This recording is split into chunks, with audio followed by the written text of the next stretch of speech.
Hello dear students, good morning, नमस्कार, राधे राधे। स्वागत है सबका एक बार फिर डीपीएस की ऑनलाइन क्लास में। जैसा आप सबको मालूम है, मैं हमेशा आपको एनवायरनमेंट सब्जेक्ट पढ़ाने के लिए प्रेजेंट होता हूं। उसी प्रकार से आज एक बार फिर आपका इस क्लास में मोस्ट वेलकम करता हूं। उम्मीद करता हूं आपसे कि आप भी बिना देरी के पढ़ाई कर रहे होंगे। आप सबको पता है, अगर आप मेरी रेगुलर क्लास लेते हो तो हमने 8 चैप्टर पूरे कर लिए। हमने 8 चैप्टर पूरे कर लिए। ईवीएस सब्जेक्ट के अंदर हमने 8 अध्याय पूरे पढ़ लिए हैं, 8 चैप्टर पढ़ लिए हैं। और ऑनलाइन क्लासेस से 8 चैप्टर को कंप्लीट करना एक बहुत बड़ी उपलब्धि होती है। ऑनलाइन क्लासों से, मात्र ऑनलाइन क्लासों से 8 चैप्टर हमने पूरे कर लिए। उसमें कोई भी आपको प्रॉब्लम्स नहीं आनी चाहिए, ऐसा मैंने पढ़ाया है। वो चाहे क्वेश्चन आंसर की बात हो, चाहे स्पेलिंग्स की बात हो, या चाहे चैप्टर को एक्सप्लेन करने की बात हो, कोई भी ऐसी सिंगल प्रॉब्लम आपके लिए मैंने नहीं छोड़ी है कि अगर आप इन ऑनलाइन क्लासेस से पढ़ते हो तो आपको कोई परेशानी आनी चाहिए। उसी प्रकार जिस प्रकार हमने फर्स्ट से लेकर 8 चैप्टर तक पूरे करते आए हैं, उसी प्रकार आज आगे भी हम शुरू कर रहे हैं। आज चैप्टर नंबर 9। कौन सा चैप्टर? 9 नंबर का चैप्टर है कौन सा चैप्टर? Sources of water. क्या है? SOURCES, sources of WATER, water. Sources होता स्रोत, वाटर यानी जल, यानी क्या पढ़ना है? जल के स्रोत पढ़ना है। क्या पढ़ना अब हमारे को इस चैप्टर में? सोर्सेज ऑफ वाटर, जल के स्रोत है। अगर आप बुक आप निकाली होगी, आपने बुक में आपने पेज नंबर भी निकाला होगा 71। इस 71 पेज नंबर पर अगर मैं आपको कह देता हूं तो सबसे ऊपर देखो किसका डायग्राम बना हुआ है। सबसे ऊपर एक हैंडपंप का डायग्राम बना हुआ है। पास में एक महिला खड़ी है, उसके पास में 1-2 लोग और खड़े हैं और हैंडपंप से पानी भर रहे हैं। उसके नीचे बर्तन रखे हुए हैं, 3-4 बर्तन रखे हुए हैं और वो पानी भर रहे हैं। उसके नीचे एक और गोला सा डायग्राम है और उस डायग्राम के अंदर आप देखते हो तो बहुत सारे जो छोटे छोटे बच्चे हैं वो एक पानी में नहा रहे हैं। हो सकता है कोई तालाब होगा और उस तालाब के अंदर जो पानी भरा हुआ है, उस तालाब भरे हुए पानी के अंदर बच्चे मस्ती कर रहे हैं और बच्चे उसके अंदर नहा रहे हैं। फिर अगर आप देखते हो नीचे 2 बड़े बड़े डायग्राम दे रखे हैं। फिर उसके नीचे लिखा हुआ है वाटर रिसोर्सेज लिखा हुआ है, और वही होता वाटर रिसोर्सेज यानी जल के स्रोत। वाटर रिसोर्सेज लिखा हुआ है, जल के स्रोत लिखा हुआ है। और फिर उसके बाद में एक शायद ऊपर वाला डायग्राम नीचे वापस बनाया हुआ है। जो ऊपर पहला वाला डायग्राम था वापस वही बनाया हुआ है। 3-4 महिलाएं खड़ी है, हैंडपंप से पानी भर रही है। 3-4 बर्तन पानी के पड़े हैं नीचे और उस हैंडपंप से वो पानी भर रहे हैं। और साइड में देखो तो लोगों की बहुत ज्यादा भीड़ है। और किसके लिए भीड़ हो रही है? वो उस पानी को लेने के लिए बहुत सारी भीड़ हो रखी है। उस पानी को लेने के लिए बहुत सारी भीड़ हो रखी है। बहुत सारी महिलाएं देखते होंगे आप, जो कि लड़ाई झगड़ा कर रही होगी पानी लेने के लिए। तो सोर्सेज होता है स्रोत। किसी भी चीज का अगर आप सोर्स के बारे में पढ़ते हो तो सोर्स होता है उस प्राप्ति करने का स्थान, कि आप चीज को कहां से प्राप्त करोगे। क्या होता है? प्राप्ति करने का स्थान। सोर्स होता क्या है कि आपके पास में क्या स्रोत है, उसको प्राप्त करने का तरीका क्या है। तो हमारे को वाटर के सोर्सेज पढ़ने की, आप जल को कहां से प्राप्त करते हैं। आपके लिए पानी को, जल को प्राप्त करने का स्रोत क्या है। उसमें देखो, जब आप एक पेज आगे ओपन करोगे यानी 72 पर जब निकालोगे, तब एक और डायग्राम बना हुआ है और उस डायग्राम के नीचे लिखा हुआ रेन वाटर कलेक्शन, यानी वर्षा के जल का संग्रहण। रेन वाटर होता है बारिश का जल और कलेक्शन होता है संग्रहण। तो बारिश के जल का संग्रहण कैसे करते हैं? ऊपर देखो बादल है, बादल से बारिश हो रही है किसी एक मकान की छत पर और फिर नाली के द्वारा वो जो पानी है बारिश का पानी वो एक टैंक में इकट्ठा हो रहा है। नीचे लिखा ना टैंक फॉर रेन वाटर, बारिश के जल के लिए, बारिश के जल के लिए क्या है, रेन वाटर के लिए टैंक है। इस प्रकार से पानी इकट्ठा होता है। आपके घरों में भी ऐसा होता है, जब बारिश होती है क्या होता है कि जब बारिश होती है तब हम पानी को इकट्ठा करते हैं। हमारे घर के अंदर जो भी टाका बना हुआ होता है उस टाके में पानी आपको पता हो तो इकट्ठा करते हैं, तो वो भी एक तरह से क्या है, रेन वाटर कलेक्शन है। वो भी क्या है, तो यह भी रेन वाटर कलेक्शन ही है।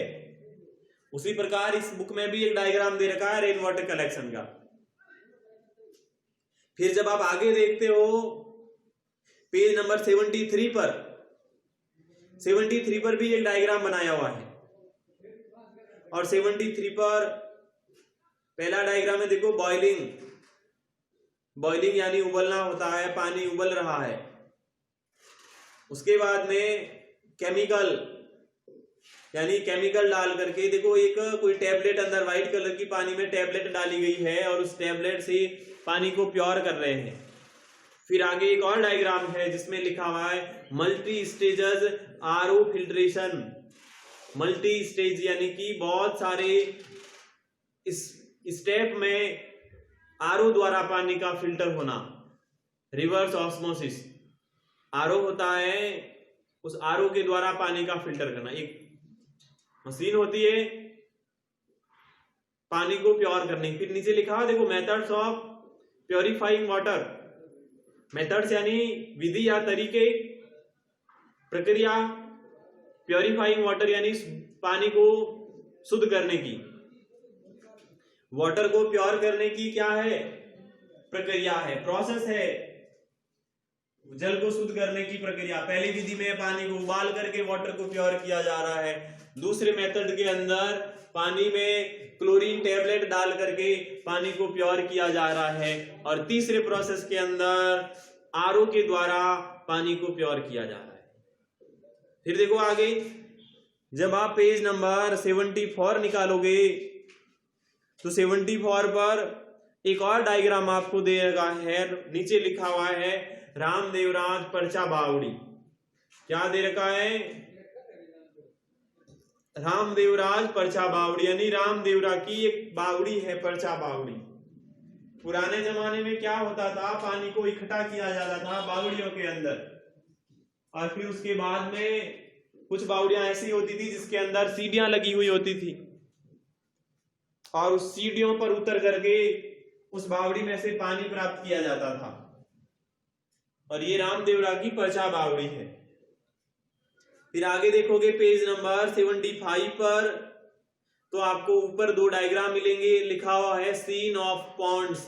सीन का मीन्स दृश्य होता है, पॉन्ड्स यानी तालाबों, तालाबों का दृश्य।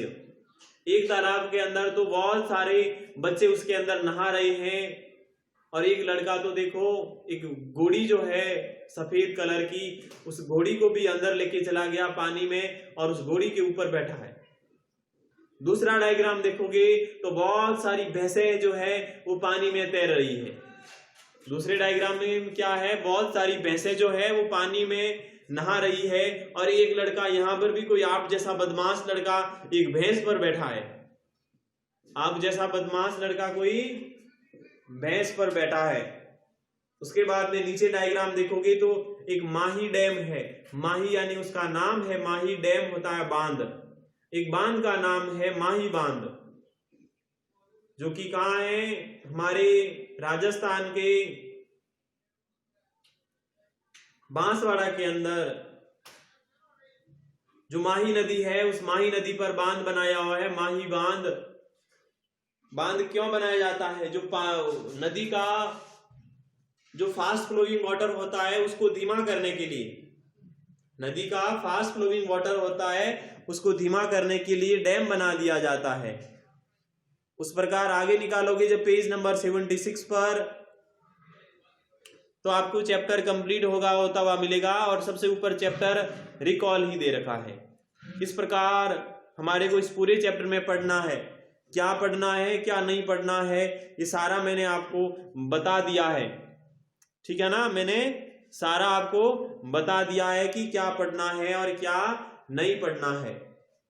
तो इस प्रकार इस चैप्टर की जो फर्स्ट क्लास है हमारी, इस चैप्टर की जो प्रथम क्लास है, उस क्लास में हमने क्या किया है, तो हमने चैप्टर का इंट्रोडक्शन किया है कि हमारे को आखिर अगले वीक के अंदर हमारे को क्या पढ़ना पड़ेगा, यानी नेक्स्ट वीक आएगा। इस नेक्स्ट वीक में जो भी आगे आने वाले दिन है उस दिनों में हमारे को इस चैप्टर को पढ़ना है। तो इस चैप्टर में क्या पढ़ेंगे हम, वो मैंने आपको बताया है कि इस चैप्टर में हम ये पढ़ने वाले हैं या ये हम नहीं पढ़ने वाले हैं। इस प्रकार से इस चैप्टर का इंट्रोडक्शन किया है हमने। फिर आगे आने वाली जो भी क्लासें होगी उस क्लासों में हम क्या करने वाले हैं, स्पेलिंग्स भी लिखने वाले हैं। जो भी चैप्टर में आने वाली स्पेलिंग होगी आगे वाली 2 क्लासों में हम स्पेलिंग्स पर गौर करेंगे, उसके बाद में फिर चैप्टर को एक्सप्लेन करना शुरू करेंगे। अब आपको इस क्लास का अगर मैं होमवर्क बता देता हूं कि आपको होमवर्क में क्या करना है, तो आपको ओनली फॉर होमवर्क में लिखने का काम नहीं दे रहा हूं, सिर्फ पढ़ने का काम दे रहा हूं। आपको इस चैप्टर का एक बार रीडिंग मारनी है, इस पूरे चैप्टर की रीडिंग मारनी है। जो कोई भी जो हार्ड स्पेलिंग्स होती है उस हार्ड स्पेलिंग्स के नीचे अंडरलाइन लगा देना, क्योंकि फिर हम कल जब आएंगे तो स्पेलिंग से लिखने वाले हैं वो, इसलिए आप अंडरलाइन लगा देना जो भी आपको स्पेलिंग हार्ड लगती है। तो और होमवर्क में ये कह रहा हूं ना, लिखने का काम नहीं है आज का, सिर्फ चैप्टर को एक बार पूरा रीडिंग मार के आना है अगली क्लास में कल। अब आपसे विदा लेता हूं, कल वापस मिलते हैं अगली क्लास में। तब तक के लिए खुश रहें, मस्त रहें, तंदुरुस्त रहें। Bye bye, have a nice day, thank you.